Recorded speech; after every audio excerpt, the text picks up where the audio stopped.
Welcome to our channel. Today we how to sync Outlook with Samsung Calendar, quick fix step by step clearly. Open your Samsung device and locate the Settings app. Scroll down and tap on Accounts and Backup. Select Accounts. Tap on Add Account.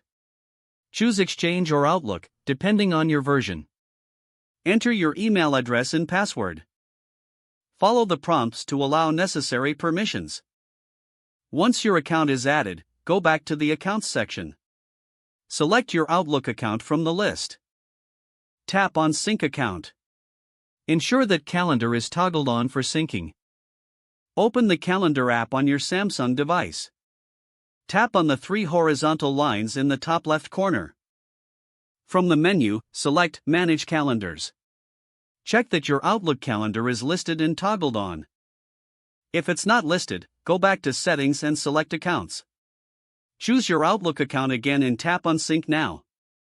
Return to the Calendar app and refresh to see if the events appear. Your Outlook calendar should now be synced with your Samsung calendar. If your events still don't appear, restart your device to refresh all accounts. After resetting, check the Calendar app again for your synced events. If the page does not load, refresh the browser or try again in a private or incognito window. Make sure you are using the correct email address, then retype it carefully to avoid small typos. If your password is not accepted, use the reset option and create a new strong password you can remember. Check your spam folder for verification or security emails, then complete any requested confirmation steps. Enable two-factor authentication if available to improve account security and reduce unauthorized access risk.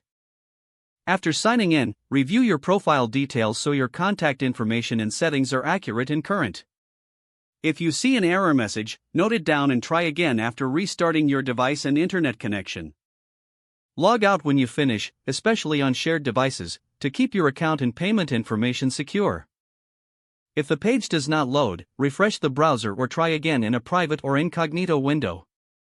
Make sure you are using the correct email address, then retype it carefully to avoid small typos. If your password is not accepted, use the reset option and create a new strong password you can remember. Check your spam folder for verification or security emails, then complete any requested confirmation steps. Enable two-factor authentication if available to improve account security and reduce unauthorized access risk. After signing in, review your profile details so your contact information and settings are accurate and current. Don't forget to like this video and subscribe to our channel for more step-by-step tech guides.